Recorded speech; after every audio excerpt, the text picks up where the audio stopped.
Right, this week I wanted to mine some of your past entrepreneurial experience just from, talking to you over these episodes. I know you've had a pickle business, a sanitizing business, a coffee shop or something to do with coffee, right? So you've Yeah. done a lot of startup in the past. Am I missing anything on that list? Yeah, started or kind of the farm sort of evolved out of a like a foodscaping, landscaping business, and then yeah, and then like painting, finished carpentry, sort of handyman business. So a little bit of everything. Okay. A lot of it's all forward customer interaction. So that's one benefit, right? Of all that, you're dealing with kind of face to face. It's not like, you're designing software websites or something, right, to anonymous people. Yeah, exactly. So some of the lessons that you learned, I said, hey, can you put together three lessons that you learned from doing those business? Number one you had was know your costs, your margins, and stick to your guns. Obvious in how it sounds. Is there an event or some sort of incident that's driven you to highlight that? Yeah, I think all three of them really stem from like particular events. It's like, when I was kind of rehashing the last decade or so of doing all this, it was like certain moments stuck out and it's like, oh yeah, what was the big lesson you learned from that horrendous, cluster of a situation you were part of? Um, and yeah, that one, I would say this one actually probably could um could check off two of the lessons, but when I was running my painting business, was really good at it. Was able had a chance. That was what I was doing right before I started farming full time and or working on a farm full time. And I had like hopped on with the contractor who's doing stuff and thought I bid a pretty decent bid on the price.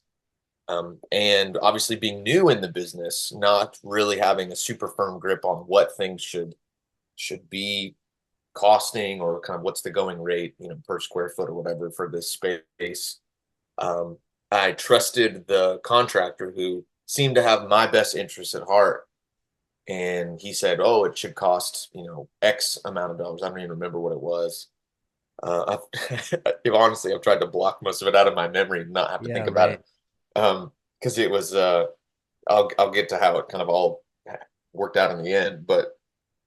And so I just trusted him and was like, all right, yeah, that's great. And I didn't, and obviously I went and measured and tried to work out my costs. But instead of kind of doing it in a vacuum of like, this is my business, this is what I need to make, I was always doing it with his number in mind and think like, I think I can make this number work. Like he This is gave what you a he, number and like you gotta make it yeah, work. he was like, it should, this is how much it needs to cost. And it was like, okay, I think I can do that. Yeah. Um, I could not do that. He wanted this painting. Basically, it was like painting an entire house that had been renovated into an office building or like an office space. 2 stories, massive, huge thing. Uh, and what he thought would take, 2 days with like a crew of 4 guys. And this is what he didn't tell me. He's like, yeah, it'll take this long with like a crew of um, 4 laborers who don't need to make very much and they just like kind of like hammer these jobs out day in and day out. It ended up taking me, I think, 6 days. I didn't, and I did really shoddy work because I was rushing to get the job done because, once you start quoting jobs like that, like you're not getting paid hourly. Like so every extra hour you're there is taking, it's coming out of your, sort of that hourly pay. I hired a guy and I paid him way too much. I had done some work for him in the past, and so he wanted to basically make like a pretty good, like he wanted to make like 25 an hour or maybe I can't remember. And he's a good friend, and so I like paid him what I thought he was worth, but for the type of job that we did, like probably should have paid myself less, should have paid him less. And after nights of staying at this job till like midnight trying to get this thing done, and end up just totally I rushed so much I like knocked over a ladder and busted a window. It was an absolute disaster, all because I didn't know what my cost should be. I didn't know what I should be charging, and if I remember correctly, I think I did give him a number, and I was like, well, this is kind of where I would like to be, and it was probably like $1,000 more than what he wanted to pay.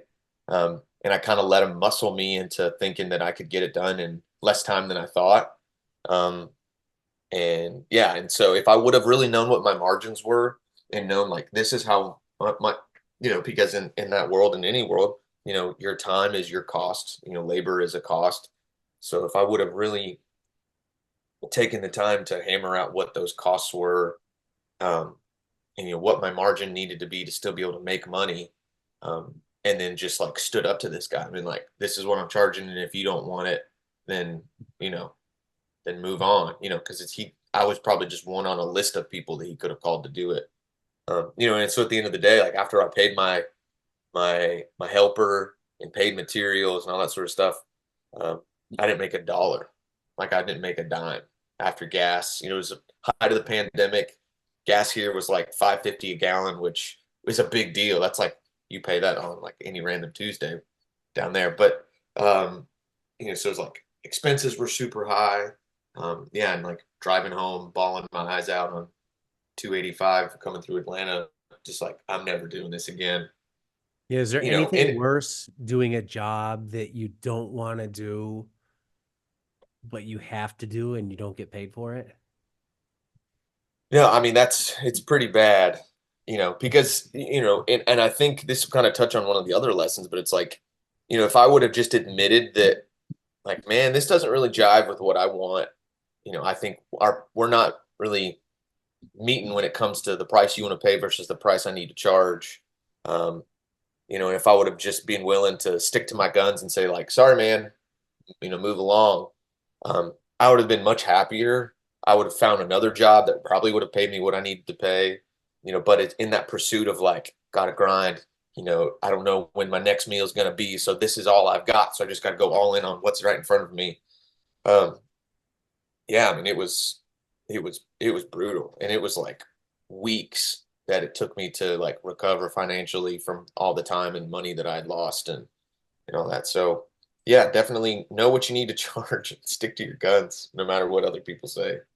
Did you take that job based on ignorance or desperation? Bit of both. It was uh I had just started the business, so I didn't have like a big rapport with a lot of contractors. And so I was kind of taking whatever would come my way. And this was like a recommendation from another guy. It was like, hey man, such and such is doing this job, and he could use a painter, and he's willing to use you. Um, and so and I was like, I should have known, like, I don't need to drive all the way across town for this job without a crew. So it was definitely ignorance. And then also it's like, yeah, like I don't know, business speaking, like I don't know where my next meal's coming from. So let's just jump at whatever we can grab.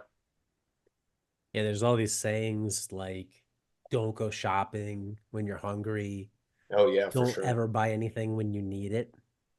And I think the other is, this is not a saying, but I would say is the worst place to be in a business is desperate for sales Yeah. because you're at that point, anything is better than nothing. It's you're a starving person and you're like, well, whatever. I don't eat meat or I don't eat, sugar, whatever your dietary preference is. But if you're starving, it's like you're eating roadkill. So Yeah. you'll sacrifice it all. And I've been there too, like in businesses in the past where it's no, when nothing's coming in, something seems better than nothing, but it's definitely a mirage because you see what you'll get paid, and that number seems amazing. Like here's what I'll get paid, but as you said, when you run the numbers for the work, the supplies, the actual net profit is near zero, zero, or negligible.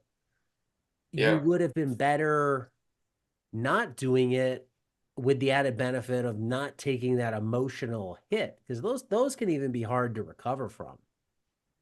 Yeah. And it was like, and sort of those decisions kind of reverberated through the business and just personal life.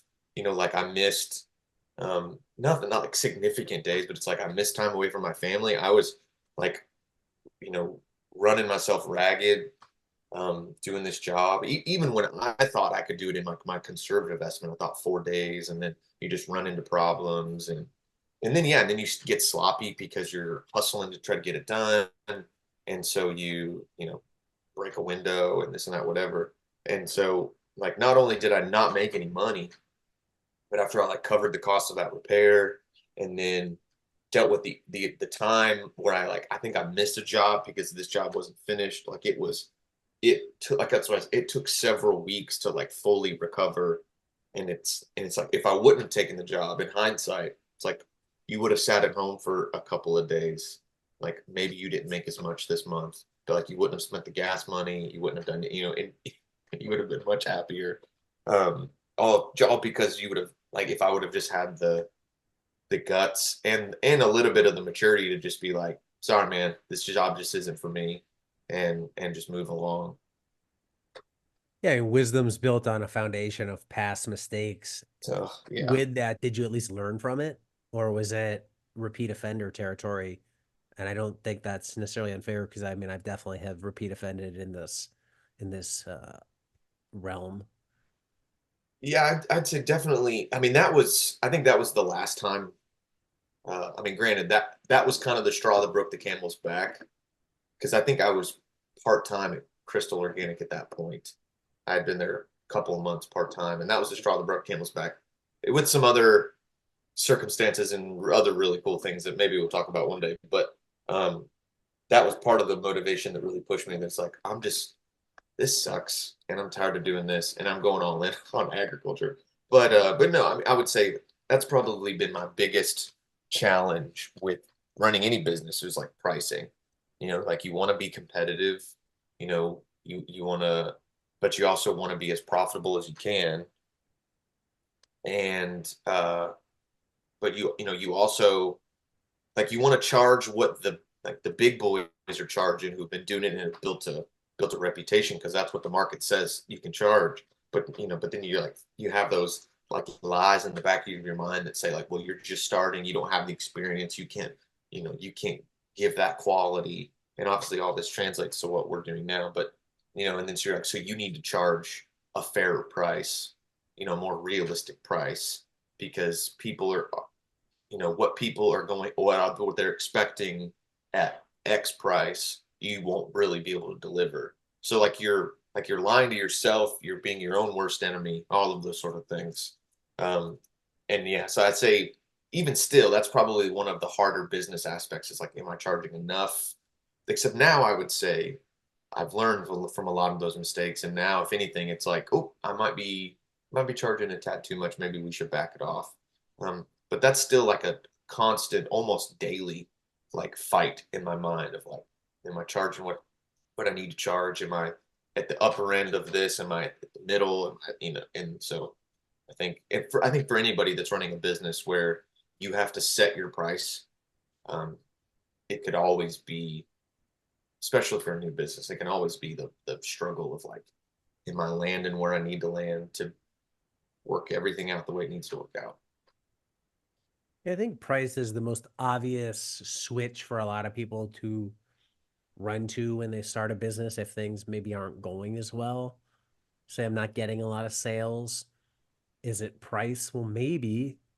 Maybe there's a lot of things that cause somebody not to buy. Maybe you don't have a big enough audience. Maybe you're just not getting enough people through the door. And even if you were 50% cheaper, like the amount of people, the conversion rate, if you will, so the amount of people actually who want to buy, like they just don't want what you need, or they're not interested in buying it from you, or they have a current supplier. So it's audience, it's are you adequately describing the product well for the price? So, they see it, but maybe they don't get the value of it. Is your branding match your price? Mm-hmm. There's so many things. I think it can be very tricky to ascertain what is leading to sales or not leading to sales. And sometimes you may never know but it's not this single variant analysis of am I charging too little or too much all the time. I think Yeah. people go to that, but there's much more beyond that story to it, especially when it comes to this space where everybody entering, like you, if you're in farming, whether you're selling meat or produce, you're going to have to put a price on it. You control the unit Yeah. size, you control the marketing, all that type of stuff. You have to land somewhere and you got to start somewhere. Probably not the right place, but I think the key is at least knowing your costs, right? Like Yo, yeah, for sure. that's where people get hurt is you can't you can it doesn't matter what your competitor's charging, uh, at least unless you know. I mean, it's a useful comparison point potentially, but it shouldn't influence your decision very much. It's more driven by your costs. You know, when you look at your paint incident there, you said you wanted to initially charge $1,000 more, and he muscled you down. If you would have charged $1,000 more, would that have been right, or would $1,000 have even been too lean after you'd done the job, and it should have been making this up $2,000 more? I mean, I probably would have left with like a little bit in my pocket, a couple $100, realistically. But like I said, because I didn't know my costs, and I also wasn't realistic on time. I would have come up short anyways. So yeah, so even with that, it was just, um, yeah, it was just a bad situation altogether. But mostly because I didn't I was new, starting out, super green in the business. Even though I was good, like I had several years of experience doing that work. At my dad runs a painting company, so I had worked with him for years. Like I knew the technical side of it, but when it comes to the business side of it, quoting a job, timing out how long it's going to take, all of it. It's one thing to be able to like, cut trim really good. It's another thing to be able to quote how long it's going to take and how much it's going to cost to cut that trim. And Right. so, yeah, it was like a whole new world that I thought because I had the skill set to achieve the job was enough to be successful in that business. Right now, as you sit looking at farming, how are you coming up with an initial pricing structure? Not necessarily like what are you going to charge per carrots, but what's your macro theory on how you arrive at pricing when you show up to that first farmer's market? Um, I mean, a lot of my pricing just, in all honesty, just stems from like seeing what's being charged at other farmers markets. Like not necessarily like going to this farmer's market and see what everybody's charging. Like, oh, I guess I need to fall in. But it's like, no, like go look at the farmers that you want to emulate. Go look at the farmers that you're hoping crop culture farm will look like. Um, like Crystal Organic, like doing it super successful for 3 decades, blah blah blah blah. See what he's charging and kind of take all that in consideration, and then sort of try and just sort of work it around, like work unit size, those sort of things. I don't have some sort of grand theory right now, just because it is all so new. I don't know what my cost per bed. I have like a rough idea now that I can kind of see like, all right, so, 100-foot bed of arugula should, maybe net me, um, like 250 bunches, maybe, that gets us somewhere around like $1,000 a bed. That sounds about right, I guess, compared to from other stuff that I've heard. And so those are sort of the things that I'm refining right now to sort of um, build that sort of idea of pricing. Is, and then also just thinking, all right, so if the top end of the market is a 10 cost wise, the bottom end of the market is a 1. Let's shoot for, let's say, 7 or 8. Like, let's not be the most expensive guy on the street, but let's also not be the guy who's, slinging bags of salad mix and still wondering why he can't pay his bills. Like I said, I'd rather almost charge more, and sort of cast a more narrow net of who my customers are, but know that it can be more successful as opposed to constantly like undervaluing what I have. And that's where it kind of back to um, trialing stuff, like shooting stuff out to friends and family. Like, oh my gosh, like regular normies off the street, like they'll pay $4, $4 for a 6 ounce bunch of Hackerite turnips. Like, great. If these people can buy it, then the people at the farmers market should have no problem. And then ask a lot of questions too. Ask other farmers like, hey, what are you charging for this? Um, what are you charging for why? How much is what size is that? And so on and so forth. So it's not really a super solid, well thought out answer, but that's sort of where we're arriving at price is all those different variables. Yeah, I think for anybody, pricing is very tricky in the beginning. Obviously, I'm not selling vegetables, but looking at a lot of pricing theory, I think you decide where are my costs? Where roughly what am I going to have into this thing, which includes you getting paid is part of it. That's the key. I think a lot of people leave out. I see some of these farming calculations. Sometimes people do, and they're like, I made this per bed, and I'm like, I don't think that includes you paying yourself in there. And there's a component of like longevity too, right? Like sometimes people will say, well, why do you charge this much for a tool? I'm like, well, part of this has to fund the future. Um, Hmm. it's not just covering the cost of this product and make a little bit to survive today. It's like, well, I have to go and use part of the profit on this to grow everything so I can continue to service you down the line. So you can calculate a cost per bed and then you come up with a price. And I think in general, in the beginning, you you can expect and maybe be okay with making less profit than you would 2 years from now for many reasons. One is you don't have enough market knowledge, so you are going in blind. Maybe you err too low, so I could raise prices later and make more money.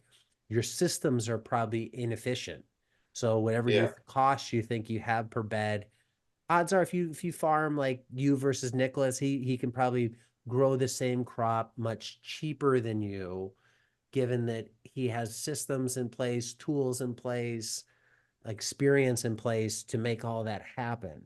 Eliminate waste. You can modify your unit size going forward. So you might say, well, I'm going to charge $8 for salad mix. Well, if that's 16 ounces, that's one price per ounce. If it's, you can maybe drop it down to 12 ounces and you've just made more money. Yeah. So, and then early on, I think there is some potential advantage to building a customer base of we can't be so uppity. Like if you are the 10 out of 10 guy in your example, that you you can't get enough 10 customers at your market. If 1,000 people walk through your market and five of those are will pay 10 out of 10, that's maybe not enough. But if you go down to a nine, you add 25 more customers. If you go down to an Yeah. eight, you add 50 more. If you can get it around to 6.5, now you have 200 out of those 1,000. So you're making it up on volume, not to the scale that Walmart is, where they want 900 or they want 990 out of that 1,000 to get their Yeah. volume and make a one price. But there is a lot of that. I think there's benefit of like, hey, I'm new. I cannot lose money as a whole. Yeah. I need to make sure I'm paying myself because I think that's super important for morale. That to show, I mean, your painting example is a perfect one, right? Like even if you made $100, at least you came out ahead. It's not a lot, but it's not zero, Yeah. which is demoralizing. You make some money and you build up this customer base and you kind of adjust going forward because I think there is a lot of value in making, this isn't to say purposely make less but not lose, but to gain a footing in a market, to break into a market, making less and then look to increase from there, build that loyal base. You can also make more by It's not necessarily just raising prices. It's if you sell them 4 products this year and next year you bring 8 products, Mhm. right? Now you're making more from each customer because they're potentially buying more. So there's opportunity to go there, but it's just don't get killed in year one. Get the economics right so you can make it to year two. And I wonder even early on if you're new at a market, it's probably flexible enough that you could change prices every week for the first month or two, and not too many people are going to notice. Yeah. And Yeah, I wonder how much, because I feel like the the inevitable day of like we have to go up on prices. Just talking with farmers, it's like other farmers, it's like the one thing that no one ever wants to have to do is like we have to raise our prices. Um, and it's one of those things where it's like I wonder how much of that is legitimately like our customers are not going to be happy, or we're going to probably lose some sales because of that, or if it's just like, or if there's some other like outside or even like internal influence that it's like pushing off the inevitable day that you have to do it, because it seems like corporate America has no problem with it. It's like, oh, the cost of styrofoam went up, so we're going to tack on an extra 30% on the retail price. And then it's like, oh, the cost of styrofoam went down. It's like, we're going to just keep it there because we're still making money. And so it's like, if the successful people in corporate America don't seem to have a problem with it. I don't know if it's just like the personal connection that you have, because it's not just another unit being sold to another, nameless, faceless person, but it's like you have to see, Miss Susan at the farmer's market every Saturday and be like, sorry, Miss Susan, it's 650 a bunch now, and it's like, I'm really curious to know kind of what the dynamics of it is, like why there is this like seeming fear and something like, yeah, we just got to go up on our prices, the economy's changing, costs are going up, so on and so forth. I think it's because probably many reasons, but I think one is what you said, corporate America will just ratchet up and Yeah. it feels like the little guy is getting screwed at the expense of the big guy. And I think that's been forever in time, like kind of in human DNA. The king is screwing us fiefs out there. But I think people understand Yeah. if you're going to rely on the unique intimacy of a small farm customer base for the positive, then you can depend upon them to stick with you through the negative. If they like you and support you because of things you're doing, maybe they agree with your ideology of creating local food, maybe they just like your family, maybe they like how good the food tastes, and they're on board, they're riding with you, that they will have the grace to understand. Like if you can have the conversation with them about here's how we raise our food, when you say, hey, Mrs. Smith, it went up to 650, and she's like, oh, but you're like, hey, fuel prices are up, seed prices are up for us a bunch. We tried to Yeah. hold them as much as we could, and we're doing Yeah. what we have to.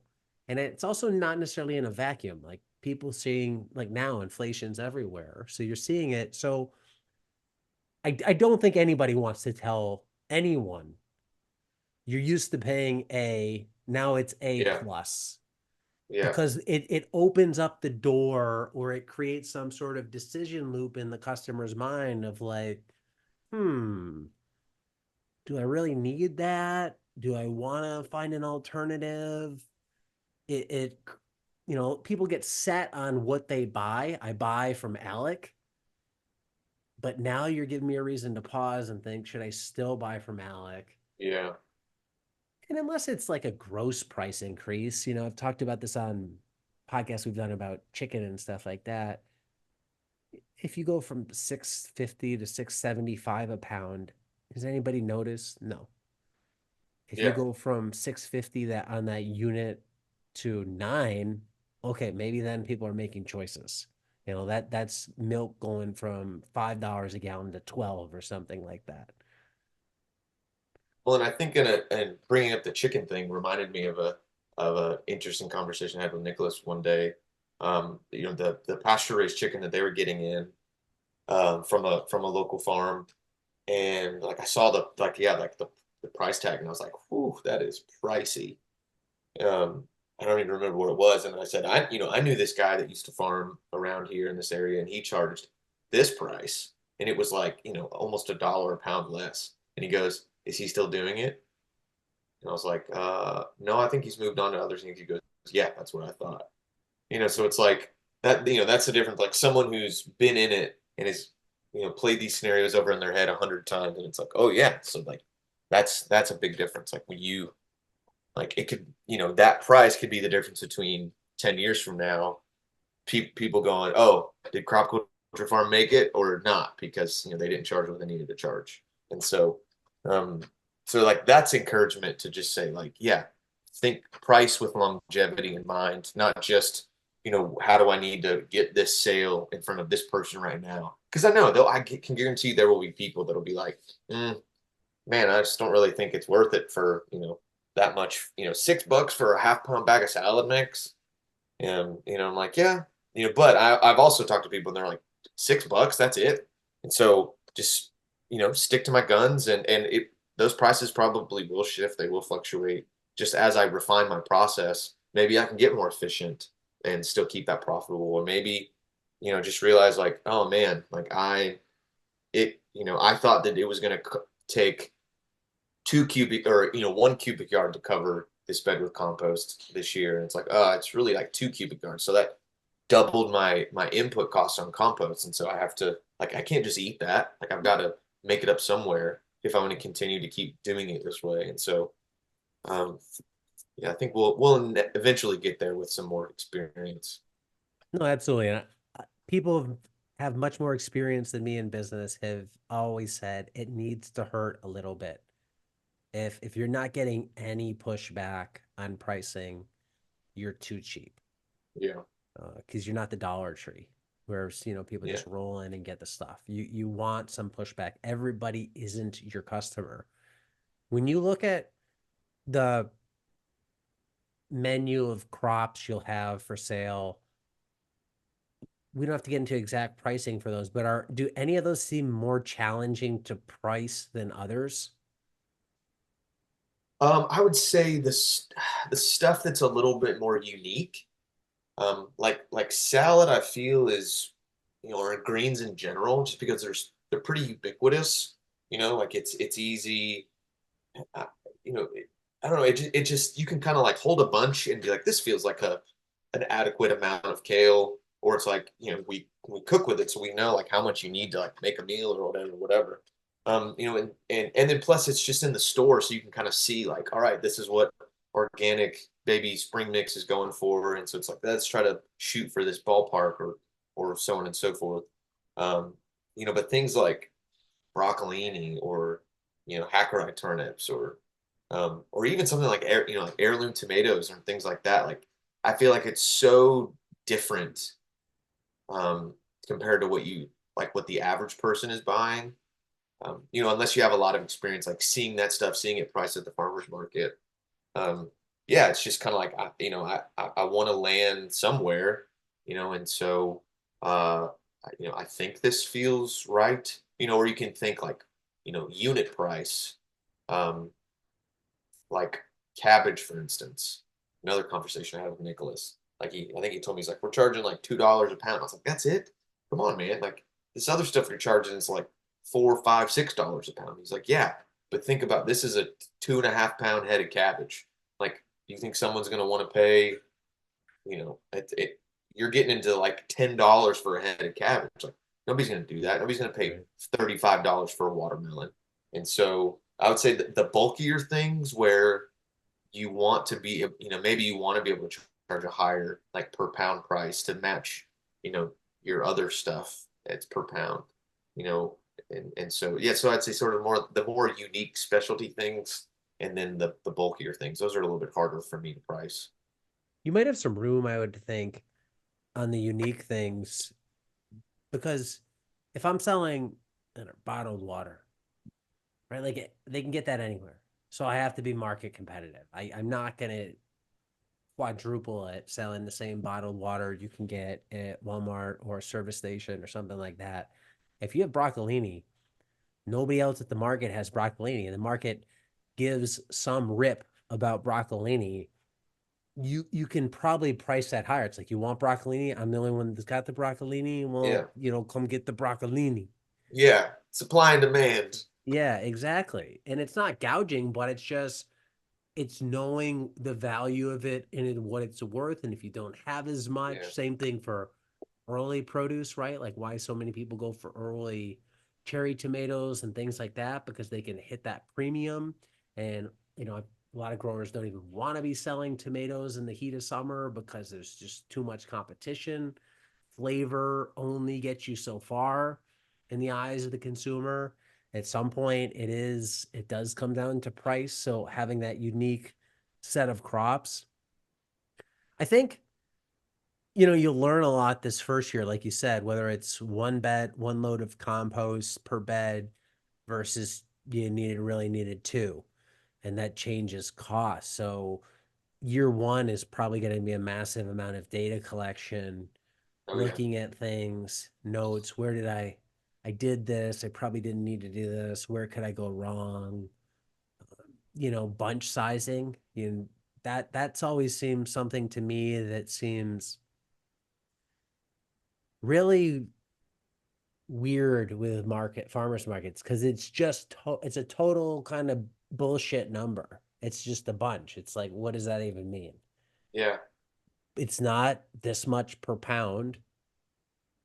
So you have a unit to compare it to. Somebody's just looking at that and saying, well, is that bunch worth it? And if you had 5 carrots in a bunch versus 7 carrots in a bunch, and you could sell all your carrots, well, if you had the 5 bunches, you can make that many more bunches. Are people going to really notice the difference between 2 carrots in the bunch and pay a different price? I would say no. So I mean, like, that's enough. How do you come up with that of for bunching stuff? Not that's done by weight, but it's like, oh, it fits in my hand, like that. So that's good. Yeah. I mean, I can't tell you like I'd be curious to add up like how many calories that I've burned like holding a bunch of something and like kind of like weighing it, shaking it up and down. Like, yeah, that feels like it's about right, right? It's like it's probably, a meal's worth of food right there that I've burned just doing that dumb motion over and over again, like looking at this bunch of hacker I turn. It's like, I think that's a good size, or it's like, and so what I've started doing is um like I'll if it's like a new crop or it's something that I'm still not sure about on bunch size, I'll bunch it in the field at kind of what I intuitively feel is a good size. Obviously, from 2 years of picking stuff, you kind of just know like, all right, yeah, this feels about like a half pound, um, and and then I'll take it back to wash, and then I weigh everything and realize it's like, okay, so I'm a little heavy handed. So all these bunches of kale really ended up somewhere around like 9.5 ounces instead of 8 ounces. And so let's pull out and get to just a flat, even 8 ounces. Let's see how this feels. How does it look? And then it's like, that's when I call Sarah. I'm like, hey, look at this bunch. Does this feel like, would you, as a normal person, want to buy this at the farmer's market for this price? And it's like, yeah, no, okay, and then sort of hash it out. So and then I'm thinking like, all right, so if I'm charging $4 a bunch, it's an 8 ounce bunch. That's getting me to $8 a pound. Does $8 a pound feel like a good price to charge for kale or whatever? And so, and for whatever reason, I love to just try to stick with that, like 8.008 ounces, or 3/4 of a pound, 12 ounces, or a quarter of a pound, 4 ounces, whatever. And I've realized like what seems to sell really well and seems to give me the most money is like at broccolini, it's 7 ounces a bunch. I don't know why. It's just 8 felt too much and 6 felt too small. And 7 seems to be good and nobody's complained about it yet. So I'm just gonna kind of keep with that. And so it is just like this mix of intuition and sort of like trial and error and then a little bit of math and because if you're just charging $3 a bunch, like there's a pricing structure that I've been really interested in looking at is the whole like, you know, what is it? Like 1 for 3, 2 for 5. And I was like, man, that seems like it would be so easy. Everything's priced the same, and then you're like encouraging the upsell. And it's like, but man, like it for 250 a bunch of something. It's like I feel like I don't want to give someone like 3 turnips, like 3 golf ball sized turnips. And I feel like that's what I would need to give them to get to that price. Maybe I'm wrong. Maybe I just need to refine my process. But um, yeah, it's just like weird mix of like math and running the numbers and doing that dumb motion of pretending I'm a scale over and over again and hopefully hitting them something that the customer seems to like and is willing to pay for over and over and over again. And it makes me money. Yeah, the big thing is like you don't know until you get out there and get some feedback on it. Yeah. What's the market say?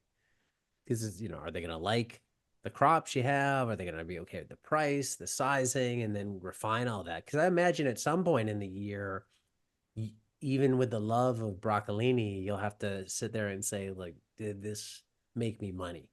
Like, is this Yeah. worth continuing? Or, even if broccolini is like the passion grow, there's Yeah. something in there, right? That gets cold of, this just didn't work.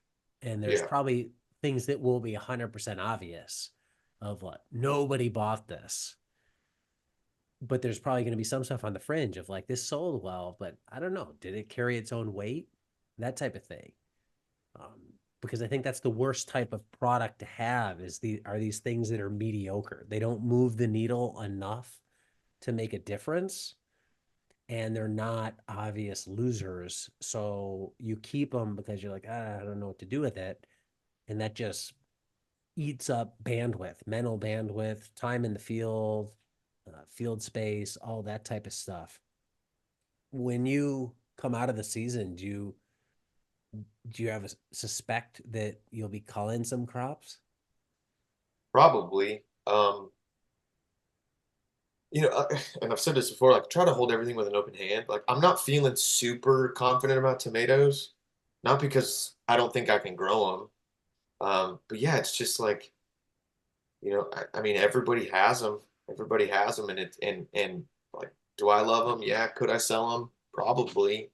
It's like, but but if I had that tunnel, jamming full of tomatoes, and you know, and it kind of just sort of settles in with the mirage of tomatoes that are at the market, as opposed to like what, maybe there's a crop that would just be absolutely loving being in that tunnel in the middle of August that no one else has and people actually like. And so, just stuff like that, in a weird sort of way, it's like I feel the least confident about the sort of ubiquitous things that it's like everyone has to have, everyone does. It's like maybe tomatoes aren't profitable. Maybe I weirdly can make cabbage work, where it's like it takes up so much space and it's so slow.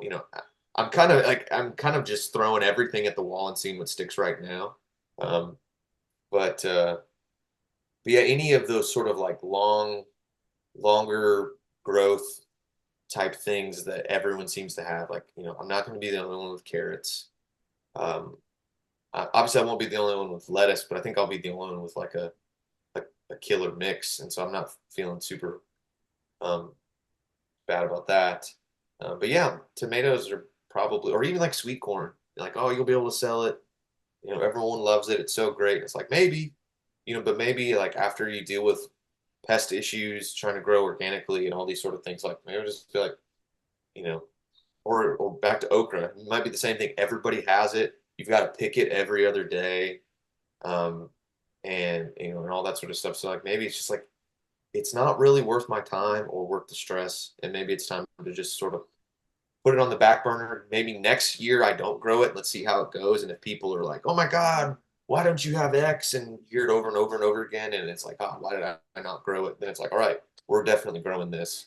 Um, but just trying to kind of hold everything with an open hand, really, and see what sort of crops and different things surprise me. It's all you can do this time. We're a month-ish or something like that out from your first farmer's market. Yeah, 2 weeks or yeah, three.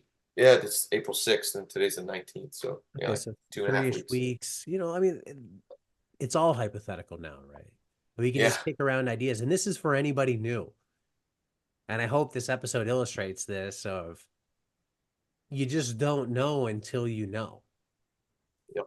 The best thing, at least you're not going in totally oblivious. You have some plan, and then you plan on the plan being changed and modified as needed.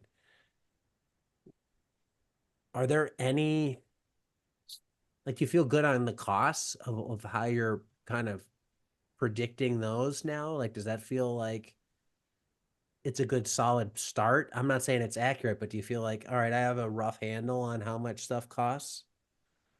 Like what I'm charging or what my expenses are. What your expenses are, not what you're charging. But if you did do that bed of arugula that all right, I think I have a reasonable estimate of what I'm going to have into it. So you can look back and say, I think I made this much. You can go refine the numbers later and really, Yeah. fine tune it down. But to start, you got to have some rough estimate. Yeah, I would say things have definitely been more expensive, using more seed than I initially realized and um things taking maybe a little more space or being slower. And so but I'm not like wildly off base. Um, but and I think all those things are still going to continue to change because now that I'm kind of in this day after day and my brain has shifted into more of a like, all right, I've shifted from like growth and build mode into refinement mode. Even if I'm still doing growing and building, that's like there's been like a shift where it's like, all right, maybe we just need to refine and get block one like just dialed in and perfect and profitable before we expand. And now and it's like now I'm thinking, like what I had sent you the other day was like, hey, maybe we need to start looking at like hiring somebody sooner rather than later, just because if it means that we can get more production going, or it's like maybe it's time to just bite the bullet and try to find some decent financing and get the BCS with the flail mower and the power harrow and start making things happen and get these bed flips way more uh, or way faster and just get another thing in, boom, boom, boom. And so even as I feel like I've sort of settled down on the chaos of build out, it almost feels like it's like, all right, I settled down just enough for me to realize it's time to iterate again. So this time next year it could be like, all right, we're doing it all new again. Now we're mechanized with the BCS, and we've got two people working, and now we have to totally reevaluate what the cost per bed needs to be. Yeah, I could see that at this point, right? Because it becomes very real now, I would imagine, with sales starting up. That, Yeah, like, is there a mental shift of, I don't want to say it was play farming before, but when you're not doing sales at scale, it's not a regular cadence of farmers market, that you're now detecting, like, all right, I need to focus on making sure I have stuff ready to deliver on Saturday. And is it to the point where if it's not urgent or important, it's we'll deal with it later because we need yeah, to focus on getting this stuff done? yeah, for sure. It's like, yeah, like I mean, I'm drawing a blank on particular things, but yeah, it's definitely things are definitely getting rearranged and pushed because it's like, yeah, like we got to focus on sales, we got to focus on production, and as much as I would love to build out and for it to look the way I want it to look, and it's like only having like half the farm even like farmable, um, compared to my idea of where we would be by now. It's just like, all right, that's in the past, move on. Like, let's make this quarter acre as profitable or this half acre as profitable as we can, um, so that we can justify what it's going to take to get that other half acre under production. And then also refining crops. Like I'm actually thinking of a Napa cabbage or trays of Napa cabbage that are in the seed house right now. And I'm thinking like, do I even need to like, do I need to bother with it? Is the pest pressure going to be even worth it? And it's like, I could do that bed of Napa cabbage could be planted in another succession of arugula and hacker eyes and probably guarantee me way more money than that. And so it's like, are you even, I'm now I'm mulling through the question, like, am I even willing to like sacrifice entire trays of starts that I've invested seed mix, time, all that sort of stuff, just because it's like, yeah, the last planting didn't do very well. So maybe this one, like, is it worth the gamble or do we just take the safe route to get some cash flow going? Probably early on. I mean, I don't know the exact specifics, but cash flow early matters a lot. Yeah. That goes a long way, right? It pays bills, keeps you going.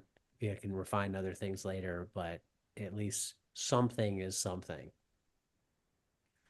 Close this one out for somebody who's new to farming. I have given some thoughts on this, but just to summarize your experience and give your take, if you were talking to another new farmer based upon what you've gone through, and they're like, how would I come up with pricing? What would be your little synopsis of what you'd tell them? Market research number one, and like potentially like literally at the market that you are at. Um, and hold on, sorry, a second. Junie, I'm doing a podcast right now, baby. Okay, I'll eat in just a little bit, okay? Thank you. All right, I'll start that one over. All right, Sorry. let me just tag. We'll edit here, edit. I would say first and foremost, market research, preferably if there is an actual market that you're wanting to sell at or into, like see what other farmers are charging. Look at I mean, you're going to look like a customer if you're going in and you're asking questions like, oh, like how much is the arugula? Or you're doing that and pick up a bunch and kind of feel, or even ask them like, how much is this bunch? Like those don't feel like weirdly suspicious questions. Um, and so it's like just talk with other farmers. One thing that I did early on is I subscribed to every small farmer in my area's newsletter so that every single week I got a price list and an offering of what other farmers in my city and my area were charging, and what they had offering at a particular time. And that was a lot because then I literally could be like, all right, so farm X is charging $6 a dozen for eggs and charge Y is charging $8.50 a dollar a dozen. So like, all right, so maybe that's my high low. Maybe this farm is way undercharging. Um, I'd say market research is a huge one. Um, yeah, and then try to be as refined and as um, efficient as possible. I think I'm trying to think. I did lettuce. I did 3 rows on a 30-inch bed because I was trying to be a little realistic and like, man, I know a lot of guys do like Salanova on 4, but let me just do 3, give myself and realize like, oh no, like there's a reason why we're doing 4. I can fit a whole nother bed in here, a whole nother row in this bed. And I mean, you're looking at 25% increase in sales, sales per bed. And so, trying to focus on that refinement and efficiency as early as possible, which, it's a lot easier said than done. Yeah, and then market research, because what you can charge in Southern California and what I can charge here could be radically different based upon a myriad of different things.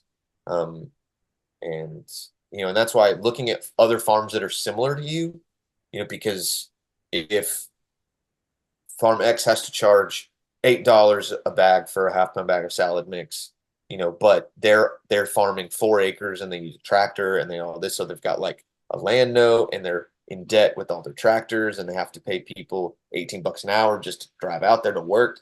Like they have to charge more. But if farm Y is like we're growing an acre, or a lot like you, it's just me and my spouse, and we just sort of do this as like a side hustle. And it's like, all right, and they're charging $6, and it's like I could probably get away with 6. So that's kind of what I would say is those few little things. Yeah, I like the idea of getting on some other newsletters, seeing pricing. Was there anything you saw in those letters that was really like stopped you in your tracks because it was either so low or so high that you're like, what's going on here? The only one was a farm around here that was charging it's like $5 a bag for a quarter-pound bag of salad mix, which that's like what's $20 that? That's like salad? yeah. And I was like, oh my God. But they've been they're still in business. They made it through COVID and all that sort of stuff. And they've been around for I think about a decade. So they obviously are doing something right. So that was the only one that was like, oh my God. And that seems crazy is my first thought. And then my next thought is, am I undercharging? If that's the upper end and it's possible. Um, yeah, but everything else is pretty much kind of fallen right in where I'm at. All right, let's cut that one there. Sweet. All Well, right. we got through one lesson. Yeah, yeah, right on. That's good though. They'll